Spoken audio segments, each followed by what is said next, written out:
శ్రీ వెంకటేశ్వర స్వామి మహాప్రసాదం లడ్డును అడ్డం పెట్టుకుని జరగని కల్తీని జరిగినట్లుగా స్వయాన ముఖ్యమంత్రి చంద్రబాబు నాయుడే మాట్లాడడం పట్ల సర్వత్రా విస్మయం వ్యక్తమవుతోంది. సాక్ష్యాలు లేకుండా రాజకీయ ప్రయోజనాల కోసం చంద్రబాబు చేసిన వ్యాఖ్యల పట్ల చిన్న పెద్ద చీవాట్లు పెడుతున్నారు. ఇదే క్రమంలో సర్వోన్నత న్యాయస్థానం సుప్రీంకోర్టు చంద్రబాబు తీరును తీవ్ర స్థాయిలో ఎండగట్టింది. పలు ప్రశ్నలు సంధించి ఉక్కిరి బిక్కిరి చేసింది. సుప్రీం వేసిన ప్రశ్నల నేపథ్యంలో చంద్రబాబు తీరును తప్పుపడుతూ సర్వత్రా విమర్శలు వెలువెత్తుతుంటే మరోపక్క ఏపీ బీజేపీ అధ్యక్షురాలు పురంధేశ్వరి మాత్రం చంద్రబాబును సమర్థిస్తూ మాట్లాడుతున్నారు. సుప్రీం తీర్పును ధిక్కరించేలా పురంధేశ్వరి వ్యవహరించిన తీరుపై senior journalist Kommineni Srinivasarao comment చూద్దాం. ఏపీ బీజేపీ అధ్యక్షురాలు లోక్సభ సభ్యురాలు అయిన దగ్గుబాటి పురంధరేశ్వరి సుప్రీంకోర్టు వ్యాఖ్యలను తప్పుపట్టిన తీరు గమనించారా?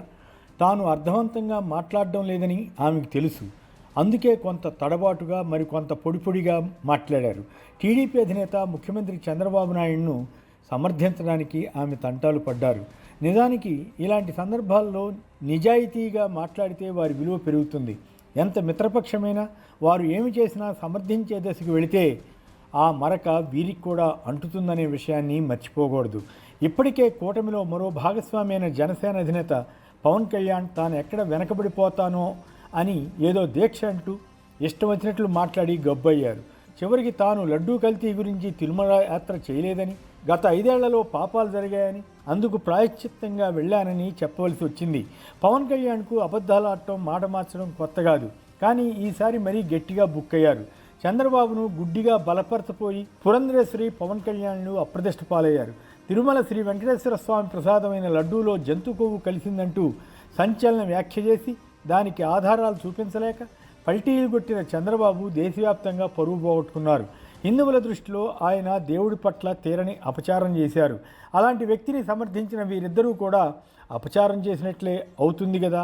తిరుమల లడ్డూపై చంద్రబాబు అనుచిత వ్యాఖ్యలు చేసిన నేపథ్యంలో కేంద్ర మాజీ మంత్రి సుబ్రహ్మణ్య స్వామి, రాజ్యసభ సభ్యుడు మాజీ టీటీడీ చైర్మన్ వైవి సుబ్బారెడ్డిలు వేసిన పిటిషన్లపై విచారణ సందర్భంలో పలు ప్రశ్నలను న్యాయమూర్తులు సంధించారు. లడ్డూ కల్తీ అయిందనడానికి ఆధారాలు ఏమిటి? లడ్డూని ఎందుకు పరీక్షకు పంపలేదు? ఎన్డీడీబీ రిపోర్టు వచ్చిన 2 నెలల తర్వాత ఎందుకు వెల్లడి చేశారు? అందులో ఎక్కడా నిర్దిష్టంగా జంతు కొవ్వు కలిసిందని లేదే.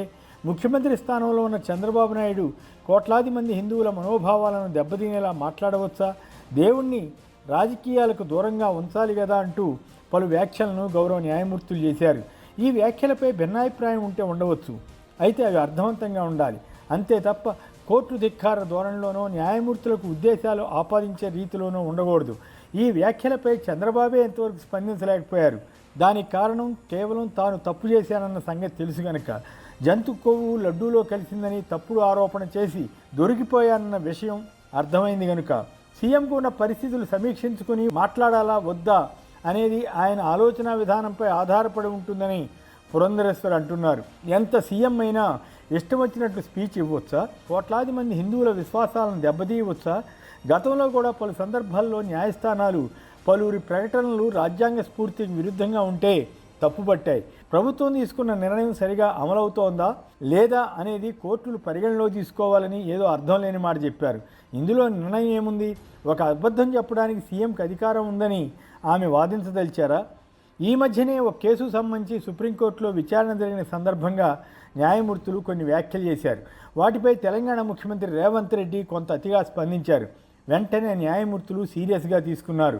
ఆ మీదట రేవంత్ కోర్టు వారిని క్షమాపణ కోరారు. అయినా చంద్రబాబు ఇలాంటి వాటన్నిటికీ అతీతుడని పురంధరేశ్వర్ అనుకుంటే ఎవరూ ఏమి చేయలేరు. ముఖ్యమంత్రి గారు మీరు ఎందుకు మాట్లాడారు అనే అధికారం కోర్టుకు ఉందా అనేది ఆలోచించాలని పురంధరేశ్వరి ముక్తాయించారు. విద్యాధికురాలైన ఆమెకు సుమారు 9 ఏళ్ల పాటు కేంద్రంలో మంత్రిగా పనిచేసిన ఆమెకు కోర్టులకు ఉన్న అధికారం ఏమిటో తెలియదా? చంద్రబాబుతో నిజానికి గతంలో దగ్గుబాటి పురంధరేశ్వరి కుటుంబానికి అంత సత్సంబంధాలేమీ లేవు. 2014లో కూడా బీజేపీ టీడీపీ మధ్య పొత్తు ఉంది. అప్పట్లో ఒంగోలు లేదా మరో సేఫ్ సీటును ఆమె ఆశించారు. కానీ కుట్రపూరితంగా ఆమె గెలవలేని రాజంపేట లోక్సభ స్థానాన్ని చంద్రబాబు నాయుడు, వెంకయ్యనాయుడు కలిసి కేటాయించారని అనేవారు.